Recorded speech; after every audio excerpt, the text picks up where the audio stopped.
عجیب بات ہے، آج ایسا دور آ گیا کہ نوجوان بچے ماں باپ کا شکر ادا نہیں کرتے. وہ یہ تو چاہتے ہیں کہ ہمیں اچھی خوراک دی جائے، اچھا لباس دیا جائے، اچھے سکولوں میں پڑھایا جائے، بہترین تعلیم دلوائی جائے، اچھا انسان بنانے کی کوشش کی جائے. ماں باپ سب کچھ کرتے ہیں، لیکن وہ پھر ماں باپ کا شکریہ ادا نہیں کرتا. کبھی باپ کا شکریہ نہیں ادا کرتا، کبھی بھائی کا شکریہ نہیں ادا کرتا. ایک بڑا بھائی جو باپ کی جگہ اپنے تمام بھائیوں کو سپورٹ کرتا ہے، ان کو سیٹ کرتا ہے، کاروبار کر کے دیتا ہے، یہ بھائی کا شکریہ نہیں ادا کر سکتے بلکہ اسی بھائی کے دشمن بن جاتے ہیں. کتنی عجیب بات ہے.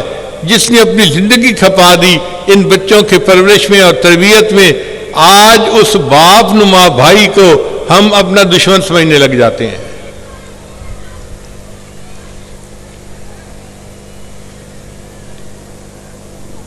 کبھی آپ نے نہیں دیکھا ہوگا کہ چھوٹا بھائی بڑے بھائی کا شکریہ ادا کر رہا ہو کسی بات پر. ہم توقع تو رکھتے ہیں کہ بڑا بھائی ہر معاملے میں ہمارے ساتھ بھلائی کرے، سرپرستی کرے. شکریہ ادا کرنا میں نہیں آتا.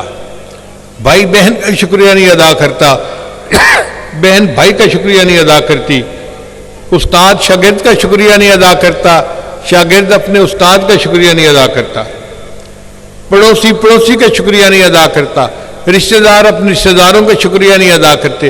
ہمیں یہ عادت ہی نہیں کہ ہم دوسرے کا شکر ادا کریں.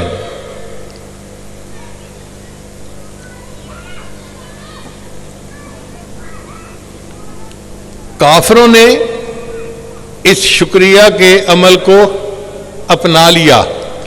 آج ذرا ذرا سی بات پہ وہ thank you thank you thank you کہتے تھکتے نہیں ہیں، اور ہم مسلمان ہو کر ہم شکریہ نہیں ادا کرتے. ایک مرتبہ مجھے پیرس سے نیو یارک جانا تھا، PIA کی فلائٹ تھی. قدرت کی بات ہے کہ میرے ساتھ والی سیٹ پر ایک انگریز لڑکی آ کر بیٹھ گئی. اس کے پاس 2 سال کی بچی تھی. میری عادت ہے میں عام طور پہ فلائٹ میں کھانا نہیں کھاتا، اور وہاں تو کھانا انہوں نے لوڈ کیا تھا پیرس سے، تو پتہ بھی نہیں تھا کہ یہ حلال ہے یا حرام، تو کیا کھانا تھا. تو جب کھانے کے لیے اعلان ہوا تو میں نے ایئر ہوسٹس کو کہہ دیا کہ نہیں مجھے کھانا نہیں کھانا، اور میں اپنی کتاب پڑھتا رہا. وہ ساتھ والی چیئر پر جو لڑکی بیٹھی تھی اس نے کھانا لگوا لیا. اب نظریں تو میری کتاب پر تھیں، لیکن اللہ نے VN کا دائرہ اتنا بڑا بنایا ہے کہ 5 فٹ ادھر اور 5 فٹ ادھر جو بھی ہو رہا ہو وہ بندے کو پتہ چل جاتا ہے کہ کیا حرکت ہو رہی ہے. تو مجھے محسوس تو ہو رہا تھا کہ ہو کیا رہا ہے. تو میں نے دیکھا کہ اس خاتون نے اپنی بیٹی کو اپنی گود میں بٹھایا، اور پھر چاول کے جو چمچ تھے نا وہ ایک خود کھاتی اور ایک اپنی بیٹی کو کھلاتی. اب جب بیٹی کھا لیتی تو وہ اس کو کہتی سے تھینک یو. وہ 2 سال کی بچی کہتی مام تھینک یو. اب جب ایک دفعہ ہوا، دوسری دفعہ ہوا، تیسری دفعہ ہوا، تو مجھے حیرت ہوئی کہ یہ ماں ہر لقمے کے ساتھ بچی کو تھینک یو کہنے کا حکم دے رہی ہے. میں نے اندازہ لگایا ایک کھانے کے دوران اس نے 36 بار اپنی بیٹی سے تھینک یو کہلوایا. اتنے میں کچھ چاول کے دانے ایسے لگتا ہے جیسے ماں کے کپڑے پر گر گئے. تو بچی نے کہا موم موم، ایسے اشارہ کیا. تو ماں نے وہ چاول کے دانے صاف کیے اور اپنی بیٹی کو کہا کہ میری بیٹی تھینک یو.